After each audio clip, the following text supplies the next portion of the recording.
Emma, my girlfriend, drove drunk and killed someone in a hit and run.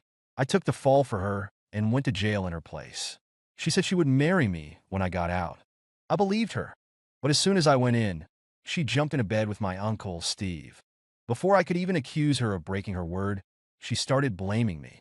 You said you would take care of me forever, but you didn't keep your promise. You're the one who betrayed our relationship.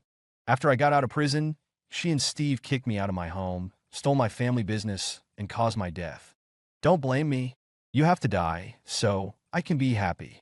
I did die, but then I came back to life. Without being blinded by love, getting rid of them was a piece of cake.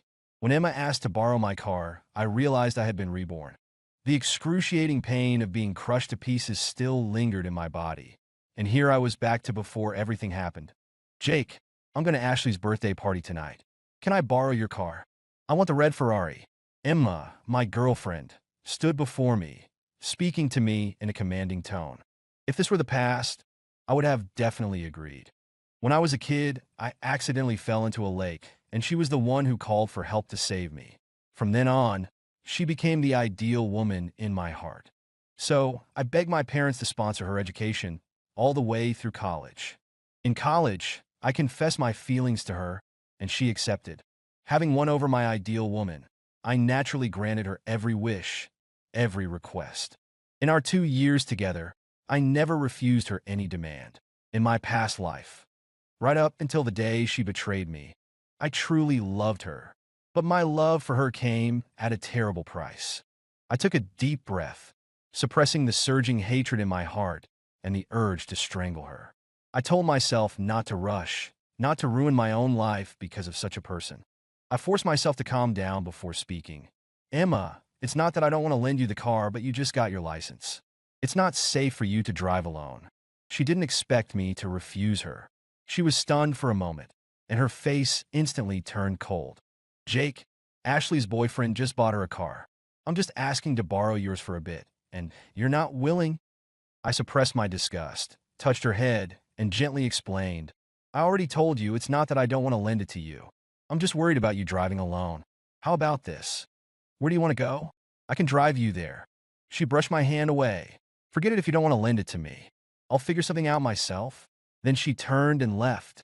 That day, many of our classmates saw me chasing after Emma, trying to coax her with a helpless look on my face. She wouldn't listen to my explanations or accept my suggestions. Jake, don't use those high-sounding excuses. You just don't love me enough. Forget it. I'm tired of talking to you. Let's break up. She often said the words break up, knowing full well how much I loved her, and she always used it as a threat. If she had any genuine feelings for me, she wouldn't casually mention breaking up. She never loved me, not even a little. Compared to my unconditional love for her, she only saw me as a tool she used to build her image.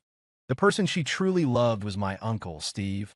The reason she was so adamant about not letting me drive her today, besides not wanting her friends to know about me, was that she planned to meet up with my uncle in the middle of the night.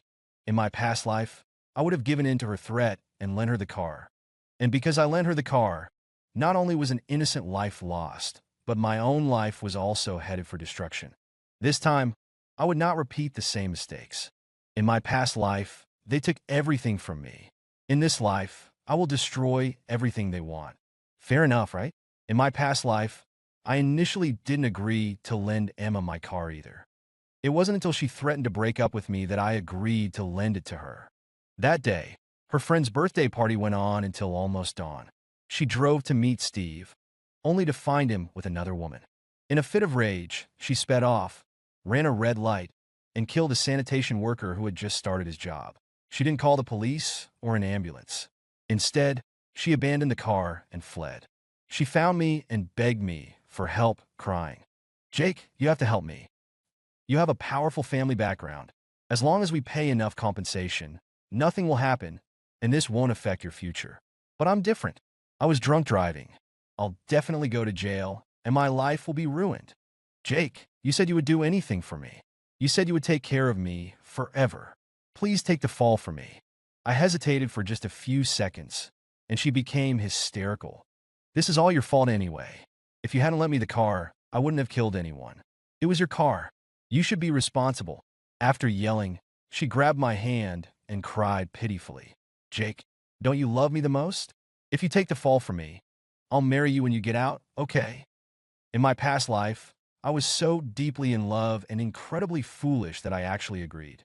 So, I went to the police station and confessed that I was the one who hit the person. At that time, my parents had already passed away in an accident 6 months earlier, and the family assets were being managed with Steve's help. I had already agreed to compensate the victim's family $1 million, and they had agreed not to pursue further legal action. Before I could breathe a sigh of relief, Steve took the opportunity to interfere. Then, the nature of the accident changed, and I was sentenced to 1 year and 5 months in prison. At the time, I didn't know that Steve was behind it, and I even asked him to help me find a solution. But the more he tried to help, the more hopeless the situation became, and my sentence grew longer. Later, I thought that as long as I behaved well, I could get out soon. As long as I got out, Emma would marry me, and I wouldn't feel wronged. Who knew that just a month after I went in, she became Steve's woman? I was completely unaware of this. I just wondered why she never came to visit me. It wasn't until I was released from prison that I found out she had already given birth to Steve's child as his mistress. I didn't understand why she betrayed me. I even tried to make excuses for her, thinking she must have had her reasons. Even then, if she had just lied to me, I would have believed her. But what did she say? She looked at me with hatred in her eyes and spoke with resentment. Jake, why do you have to blame me? You're the one who betrayed our relationship. I was confused. When did I betray our relationship? She glared at me. You said you would take care of me forever. Did you do that? You went to jail. How is that taking care of me? You should think about me too. If people found out I had a boyfriend who was in jail, what would they think of me? I looked at her in disbelief. Emma, how can you say that? I went to jail for you. How did I become the betrayer? It was then that I realized I didn't know Emma at all. Her hatred towards me was inexplicable, and she had no intention of letting me go. After I was released from prison, I was met with a trap set by her and Steve. They had taken over my family assets while I was in jail, kicked me out of my home, and caused my death. My last memory was of Emma looking down at me. Don't blame me. You have to die, so I can be happy. I was only 24 when I died. What did I do wrong? I thought about it for a long time before realizing that my only mistake was falling in love with Emma and trusting Steve. Seriously, Jake, you're too pathetic. What's so great about that Emma? Why don't you ever get mad at her? My cousin Alex looked at me with a mix of disappointment and frustration. You're the head of the Miller Corporation. You're going to be a CEO as soon as you graduate. There are tons of well-matched, wealthy women out there. How did you let an orphan girl like her manipulate you? Yeah, I also wondered why I was so in love with Emma in my past life. Now that I've calmed down, I really can't think of anything about her that was worth loving. Alex got more and more agitated and forcefully shook my head. If you two were truly in love, I wouldn't say anything. But look at how she treats you. She clearly sees you as a fool. Your so-called love is just a one-sided obsession. Wake up already. He was right. Anyone with a bit of common sense could see the imbalance in my relationship with Emma. My affection for her was obvious to everyone, but she, apart from when she needed money, mostly ignored me. Just like she said in my past life, I was just a desperate guy trying to win her over, and she reluctantly agreed to be my owner for a while. Why not have another dog at her beck and call, a dog that could also improve her quality of life, maintain her vanity, and protect her from being bullied? It's a pity that in my past life, I was blinded by the so-called life-saving grace and the idealization of her as my dream woman, which led to such a tragic end. I paid the ultimate price for it, but now I'm awake, completely awake. Don't worry, bro. I know what I'm doing. Alex gritted his teeth. You don't know anything. Don't I know you? In a bit, she'll come over, act all sweet and apologetic, and you'll hand over your car keys like a servant, respectfully escorting her to the car, saying things like, "Please be careful, my lady. I'll miss you." I blushed a little at his words. Although it was a bit exaggerated, it wasn't far from the truth. Wasn't that exactly how I was in my past life? Bro, don't worry. I really won't do that anymore. If you don't believe me, how about this? I'll give you the car keys. You can keep them for me. His eyes lit up, and he immediately held out his hand. You said it. Give them to me quickly, all of them. I was a bit speechless. I was just going to school? How many cars could I possibly drive? After giving him the keys, He hid them mysteriously and said he would keep an eye on me in case I relapsed into my old ways after finally waking up for a bit. I wouldn't, though. I was just playing around, like teasing a dog. Right after school in the afternoon, Emma came to my classroom again. She stood next to me, frowning, with her chin raised, and in her eyes was a look of impatience that I couldn't see before but could now see very clearly. Even though she was asking for my help, her tone was commanding. Jake, I'll give you one more chance. Give me the car keys now and transfer me $100,000, and I'll forgive you. Otherwise, we're breaking up. Before I could say anything, Alex burst out laughing. Wow, is this the new way of begging these days?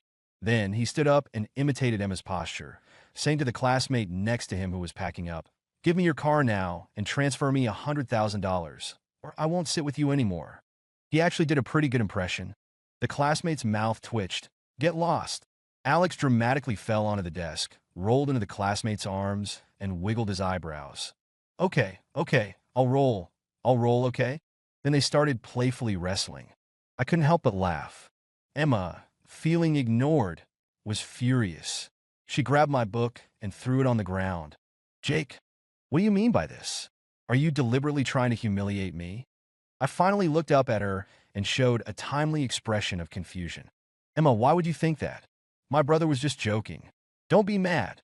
Her expression softened a little, and she said coldly, All right, give me the keys. I'm in a hurry. I repeated my well-intentioned words again, successfully angering her. And then I told her that someone else had borrowed the car. She didn't believe me and rummaged through my clothes and bag. After not finding them, she glared at me angrily. Jake, you're really something. I'm your girlfriend, and you won't lend me the car, but you lent it to someone else. Am I not the most important person to you anymore? I kept my temper throughout, coaxing her. Of course you are. You know, I'm just worried about you. Take a taxi. I'll call one for you, okay? Of course not. She was essentially a vain woman who loved to compare herself with others. She had been going all out to outdo Ashley at this party. Starting a month ago, she had been buying clothes, getting her hair done, getting her nails done, and subtly hinting that I should buy her a car. I actually did buy her a car, and I was planning to give it to her as a surprise on her birthday, so I kept it a secret from her. She thought I didn't want to buy it for her and threw a tantrum for a long time. If it weren't for needing to borrow my car today, she wouldn't even be talking to me. Seeing that time was running out, she urged me to go home and get another car for her, specifically demanding it to be an expensive one. I used the same old excuse to brush her off. The bottom line was I didn't feel comfortable with her driving. She got angry and once again mentioned breaking up. Jake, let's break up. I don't feel your love for me anymore. With that, she turned and ran off. I lowered my head and sneered. It's good that you don't feel it because, at this moment, I truly have no love for her. If it weren't for not wanting to get my hands dirty, I could easily get rid of her. Emma eventually got her wish and drove a Pagani to Ashley's birthday party. I recognized the Pagani. It belonged to Steve. Steve had a powerful fiancée from a wealthy family. There was no way he could possibly like Emma.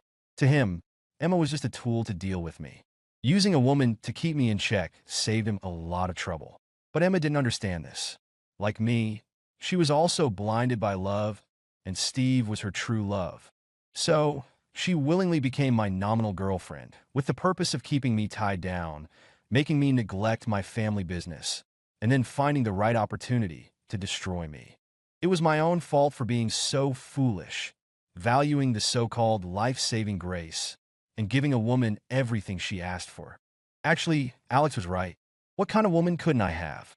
So, this time reborn, I'd already figured it out.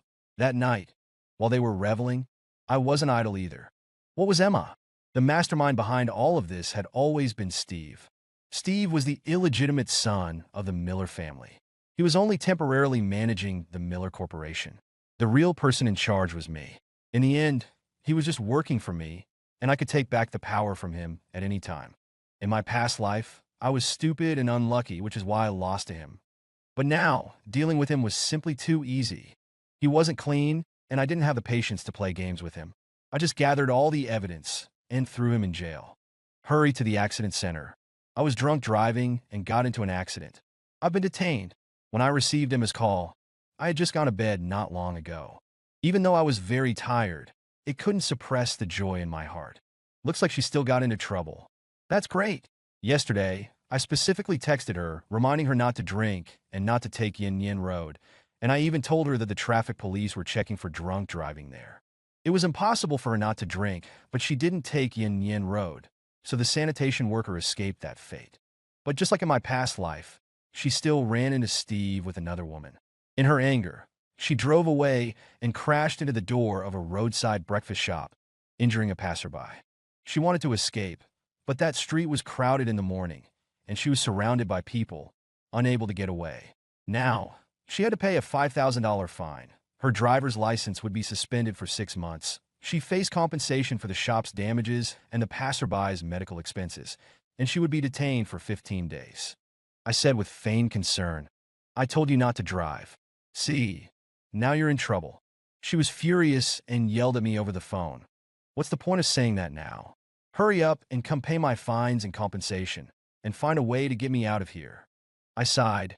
"Don't worry, the fines are a small matter, but there's nothing I can do about the detention. As citizens, we should abide by the law.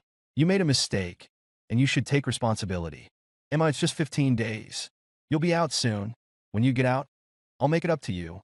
Then I hung up. As for the fines, why should I pay them? Not only will I not pay, but I'm also going to take back all the money I gave her before. The news that day reported Emma's drunk driving and hit and run, and the luxury car she was driving also became a hot topic of discussion. Soon, it was revealed that the car belonged to Steve. I took the opportunity to buy some trending topics, exposing Emma and Steve's relationship. Soon, Steve's fiancée called off their engagement. Without the support of his fiancée's family, Steve had even less of a chance to fight against me, his boss.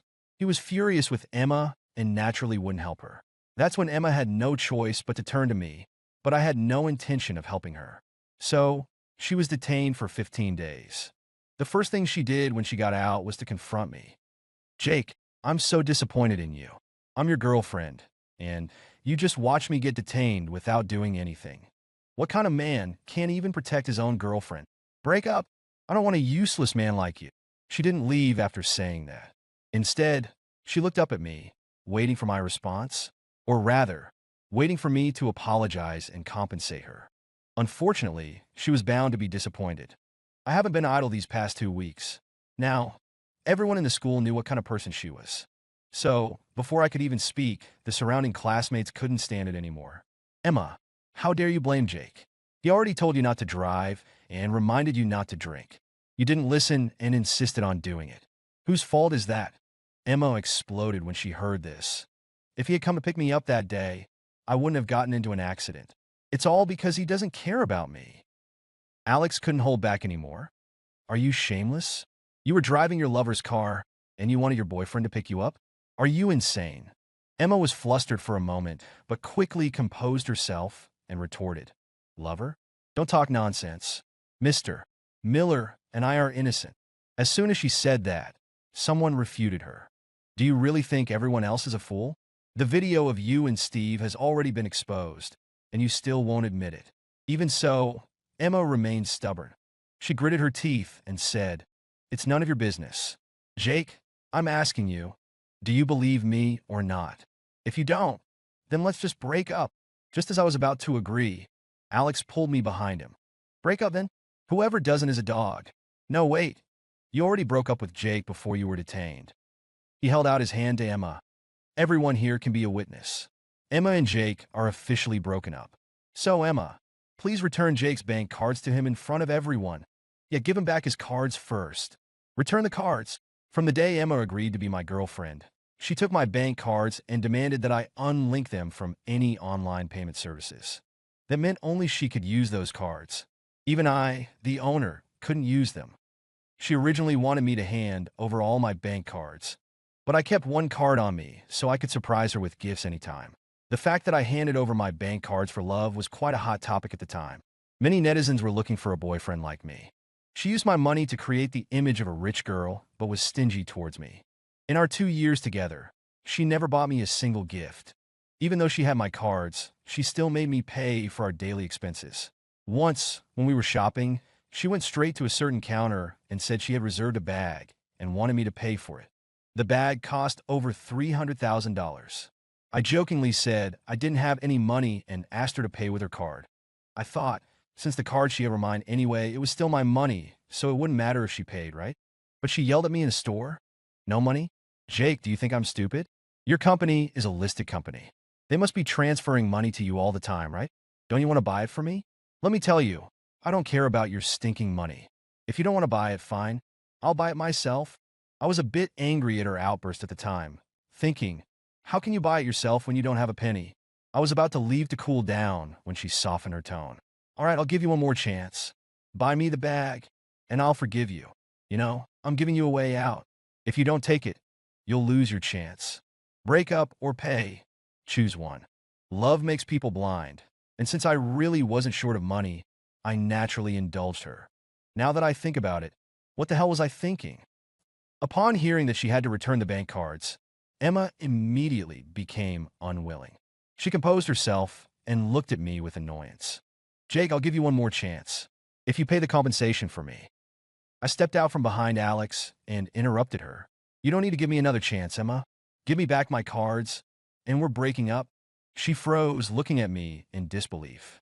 Jake, what did you say? Say it again. I took a deep breath and said loudly, Emma, we're breaking up. Her expression changed several times, and then she suddenly turned to leave. You're not thinking straight right now. We'll talk about this later. The onlookers weren't happy about this. They couldn't stand her behavior and spontaneously surrounded her. Don't go. Give back the cards first. Yeah, you're the one who suggested breaking up. As soon as he agrees, you want to leave? Are you kidding? She doesn't really want to break up. She just wants to use breaking up to threaten Jake into giving her money. So disgusting. Return the money. The atmosphere was already tense, and she couldn't back down. She took my cards out of her bag and threw them on the ground. Jake, don't regret this. I picked up the cards and called out to her, wait a minute. She immediately stopped and looked at me with a hint of triumph. Even if you beg me now, I won't get back together with you. I smiled. You're overthinking it. I called you because I don't just want the cards. I want the money in them. Emma, where did you transfer my money? After I got out of prison in my past life, my home and company had been completely taken over by Steve, and I was kicked out. Alex helped me a little, but his whole family was suppressed by Steve, and they eventually had to immigrate abroad. I remembered that I still had some pocket money in my bank cards, enough for me to start a small business and make a comeback. Emma refused to return my cards and refused to see me.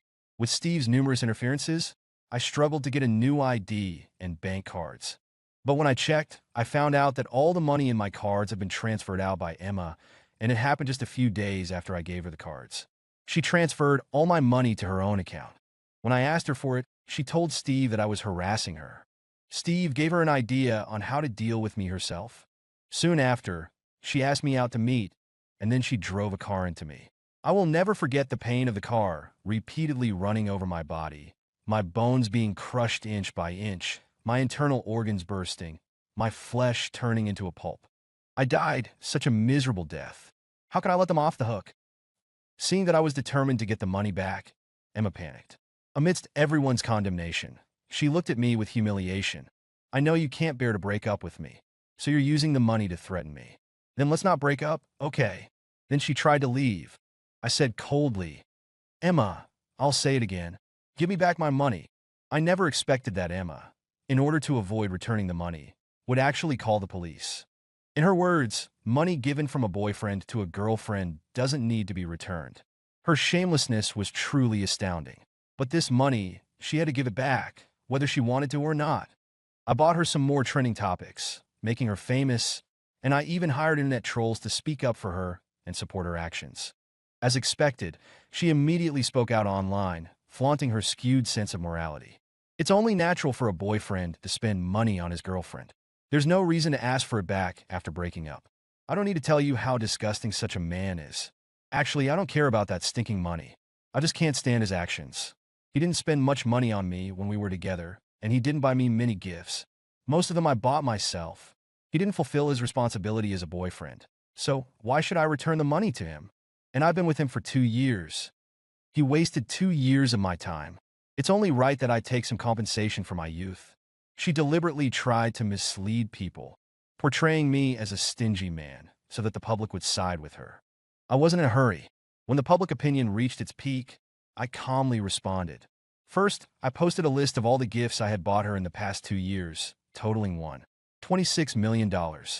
Second, I posted the transaction records of her transferring my assets, a total of over $9 million from 5 cards.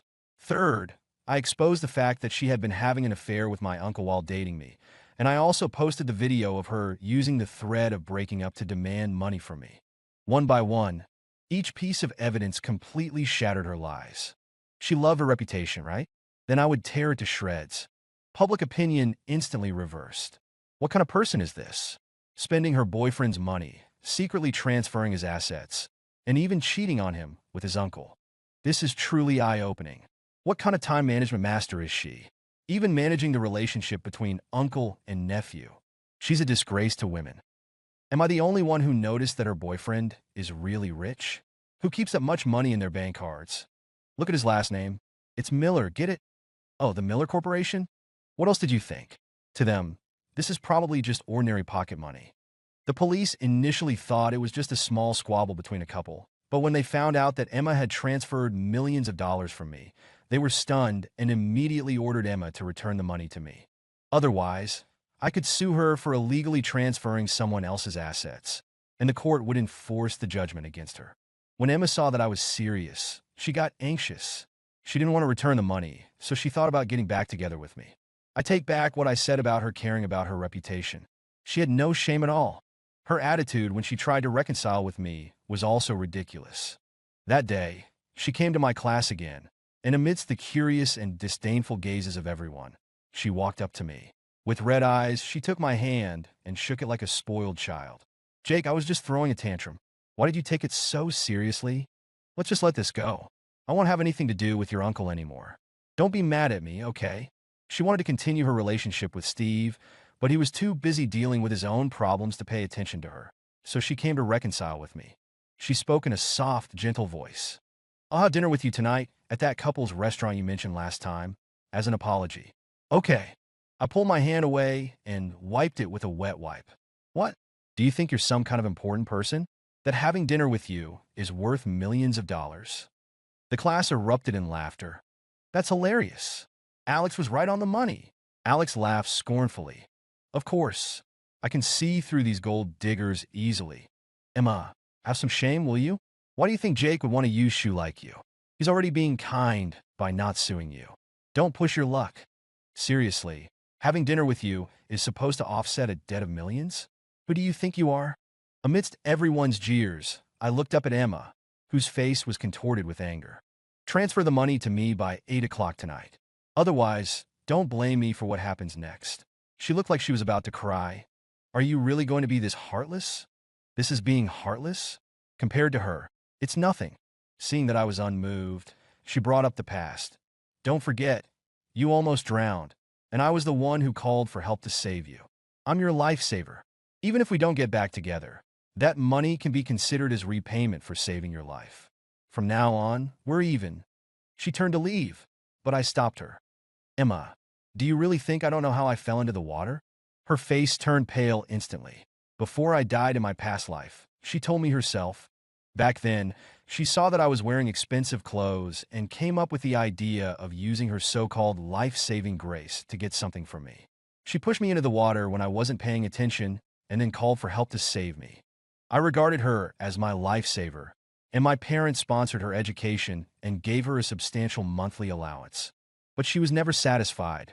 Even though her allowance was many times higher than that of ordinary students, it wasn't enough for her. Having developed extravagant habits, she chose to be my girlfriend and treated me like her personal ATM. After I exposed her malicious intentions, Emma still refused to admit it. I chose to sue her and go through legal procedures. While waiting for the trial, she became the school's pariah, a target of everyone's scorn, and her life became miserable. She had no choice but to seek help from Steve several times. But not only did she not receive any help, she was also severely beaten by him. Thanks to her, Steve was having a hard time. He offended his fiancée, and his previous projects were forced to terminate. Moreover, after I was reborn, I started collecting evidence of his illegal transfer of assets, embezzlement of company funds, and fraudulent reporting of funds. I reported him to the relevant authorities, and he was under investigation and had been stripped of his management rights by the board of directors. I'm not like those characters in melodramatic TV shows who delay taking revenge, waiting for some perfect moment to strike. I believe in swift action, as delays can lead to complications. I kicked him out first and then slowly tormented him, just as he did to me in my past life. And he really underestimated me. He thought of me as an immature child who relied on him, not knowing that I had lived two lives, no matter how young I was, and I knew more than he did. From the moment I came back, I haven't rested for a second. I sought out my uncle and several reliable shareholders, and I've been running around. The government was currently auctioning off several plots of land that seemed a bit remote, but in 2 years, they would become the new heart of the city. And now, because those areas were indeed a bit out of the way, many developers were hesitating and watching, so the auction prices were relatively low. I took the opportunity to acquire them all, and I also invested in several new projects. Soon, the government issued some relevant documents, confirming that my investment direction was correct. In less than 4 months since my return, I had firmly taken control of the Miller Corporation and officially took over. As for Steve, his illegal activities were well documented. He didn't even have time to escape before I sent him to prison. I pulled some strings to ensure he was well taken care of inside. My request was simple: make sure he never gets out. So, as I said, under normal circumstances, dealing with him was really too easy for me. Emma lost the lawsuit, as expected. Not only did she have to return all my money, but she also had to return all the expensive luxury items I had given her and compensate me over $10,000 for emotional distress. The money in her account was forcibly transferred back to my account. All the luxury items she bought with my money were also forcibly recovered. She was expelled from school, and her situation became even more difficult. Logically, she should have been avoiding me, but instead, she appeared in front of me more frequently, often showing up near the school and places I frequented to try to run into me. Every time she saw me, she had this stubborn yet aggrieved look on her face, as if I had done her some great wrong. One day, I was having a meal with Alex and a few other classmates at a restaurant outside the school. Halfway through, Alex nudged me with his elbow, raised his voice, and said sarcastically, "Oh, look who it is. Isn't this the person who 2-timed, got caught, refused to return the money after breaking up, and ended up being forced to comply by the court? What's wrong? No money for food, so you're looking for your ex to be a sugar daddy again." Then he nudged me again. "Hey, stop eating. Leave some for her, or she'll go online and write another sob story about how stingy you are." Emma's expression was terrible, but she had to endure it. She used to rely on her status as my girlfriend to be rude to my friends, often giving them attitude. Now, without the title of my girlfriend, there wasn't a single person around me she could afford to offend. And Alex was right. Without me, she really was so poor that she was almost out of money for food.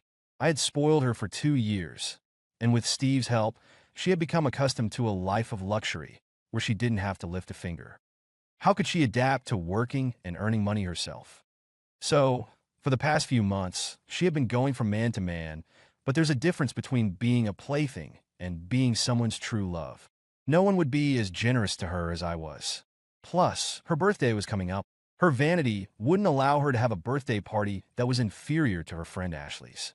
But she didn't have money, so what could she do? I was her best option. So, she swallowed the humiliation that she would never have tolerated before, adjusted her expression, and looked at me with red-rimmed eyes. She said in a soft, affected voice, "Jake, I was wrong about what happened before. I apologize. I've thought about it a lot, and it's you I love." Then, she tentatively reached for my hand, but I immediately pulled away in disgust. She bit her lip and showed a hurt expression. "My birthday is coming up. You promised to celebrate it with me. Have you forgotten your promise? Jake, if you help me throw my birthday party, give me a new designer dress, and buy me a set of Bulgari jewelry, I'll get back together with you. And I'll only love you from now on. Let's be good together, okay?" After she finished, she looked at me expectantly, with a look that seemed certain I would agree. I laughed for a long time, before looking up at her. I heard a saying before, and I didn't quite understand it. But after seeing you, I finally get it. The most shameless person is the most invincible. And that's exactly who you are. A designer dress, Bulgari jewelry, a car, a house. I can buy them all. But are you worth it? Look at yourself. How much are you really worth? Get lost and don't ever show your face in front of me again. You make me sick. She came up to me, crying, Jake, I really know I was wrong. Can't we just forget the past and start over? I felt disgusted and tore her away, pushing her to the ground. I can't stand dirty things. If you come near me again, don't blame me for hitting a woman. Finally, amidst everyone's jeers, she left in disgrace. Alex breathed a sigh of relief. I was so scared. I thought you were going to get back together with her. I was amused by his exaggerated reaction. How could I? But I do want to give her a big gift for her birthday. Alex immediately grabbed my neck and shook me. Are you crazy? Have you lost your mind? It wasn't until I whispered a few words in his ear that he calmed down. If it's that kind of gift, then I have no objections. I can even help you. I know some people. By the way, bro, it's vacation in 2 days. I'm planning to go to Yunnan for a few days. Why don't you come with me? Alex immediately responded loudly. Yes, yes. Then we'll have to wait until we get back to warm up your butterfly villa. I nodded, it's fine. I'm not in a hurry to move in anyway. We can do it after we get back from our trip. Alex asked again. So, are we driving there ourselves or are we flying? I think we should drive. Otherwise, what's the point of having so many cars if they just sit there and collect dust? Driving is tiring. Let's just fly. I've already had all those cars driven to the butterfly villa. When we get back, you can drive them all you want. We smiled and walked towards the car. Not far from us, Emma's eyes gradually lit up. Emma, as I expected, secretly went to my villa. She had been there with me once before and even asked me to transfer the villa to her name. Luckily, I didn't do it at the time. To set this trap, I intentionally left the key in a place where she could easily find it. When she went, she brought a man with her. She flaunted herself in front of the man, showing off her background and power. I have plenty of rich men around me, but I don't like them. I only want a man who will put his heart into being with me. The man played along, wrapping his arm around her waist and whispering, Oh, then tell me, what does it mean to put your heart into being with you? A triumphant smile appeared on Emma's lips. My birthday is in 3 days. I'm planning to celebrate it here. I'll leave the birthday party to you. If you make me happy, I might agree to let you be my boyfriend. The man agreed without any hesitation. Sure, but shouldn't I get some interest first? A flicker of disgust flashed in Emma's eyes, but she still smiled coquettishly and leaned towards the man, giving him a kiss on the cheek. The next second, the man scooped her up in his arms and carried her towards the bedroom. This little bit of interest isn't enough. I turned off the video and said to Alex, who was watching with great interest, What do you think? I was right, wasn't I? Alex slapped my shoulder. Not bad, kid. You even guessed this. How did you do it? Because it wasn't hard to guess. A woman like Emma was, in the end, a parasitic plant that could only survive by relying on men. I had spoiled her too much, and she had completely lost the ability to survive on her own.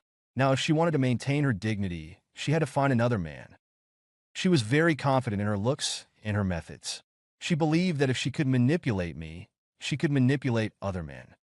But she didn't understand. I was good to her because I loved her. Steve was good to her because she could be used as a weapon to control me. As for other men, they were just playing around. Of course, there were exceptions, like the man she was currently with. He was the one I had carefully chosen for her, a man who was very suitable for her. Actually, I could have dealt with her directly just like I did with Steve. She had no background, and it would have been easy for me to get rid of her, but I didn't want to get my hands dirty. It was better to take a more roundabout approach to make her life a living hell. Everything that followed went as I had predicted. The man threw her a birthday party at my villa, invited her friends, and gave her a lot of face. After eating and drinking, they went to the garage to look at my cars. Emma's friends were extremely envious when they saw my supercars and asked to borrow them. Emma initially didn't want to lend them out, but she couldn't resist her friends' goading and eventually agreed. That day, after the birthday party, her friends drove away several of my cars. The next day, they were all taken to the police station. Emma's lies were exposed, and her friends were so angry that they beat her up. She's a liar. She lent us the cars to drive. We were all deceived by her. Everyone said the same thing, and Emma had no way to defend herself. She lost all face, both literally and figuratively. Emma called me many times, begging me to help her. She even said that if I helped her, she would give herself to me. I almost threw up in disgust. During the 2 years we were together, she never let me touch her. She even acted disgusted when I held her hand. She said she was very traditional and that we had to wait until marriage. I actually believed that she was pure and innocent, but it turned out she just didn't want me to touch her. While I was clueless, she and Steve had probably slept together countless times. I don't have any particular hang-ups about that sort of thing, but I just felt physically repulsed by her. However, this play needed a final act. So, the man Emma had hooked up with, the one who threw her the birthday party, stood firmly by her side, saying that even if she was a liar, he would still love her. He looked at Emma with deep affection and told her not to worry, that he would take care of everything. A few days later, I announced that I would no longer pursue the matter. With Emma's limited intelligence, she automatically interpreted this as the man she had found being very powerful, so powerful that even I had to give him some face. The day she was released from detention, she went home with that man. Only I knew that once she entered that home, she would never come out again. In my past life, Steve set me up and sent me to jail. In this life, I sent him to jail too. He took my family's assets, but he didn't have any assets for me to take. So I pulled some strings to make sure he spent the rest of his life in prison. Unfortunately, his body had already been ravaged by alcohol and women, and he died of an illness in prison after just a few years. I was even the one who took care of his funeral arrangements. Emma set me up and harmed me. In this life, I returned the favor. The man I carefully selected for her was not some rich young master. He was just someone who collaborated with a certain overseas industry chain to make videos. The reason I spent so much time dealing with Emma was to set up the whole situation, make everything seem logical, and keep myself clean. First, getting them to meet naturally took some effort. Luckily, everything went according to my plan. After Emma was detained, the solution that the man mentioned was actually to settle with me privately. He paid a sum of money in exchange for me dropping the charges, and he also gained Emma's trust. He coaxed Emma into marrying him, and then he took her back to his hometown. That was where Emma's true world awaited her. I saw Emma again a few years later.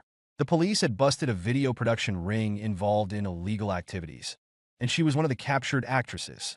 She had been given some kind of drug, and now she was like an obedient animal, only following commands, completely devoid of any self-awareness. What her future held, only time would tell.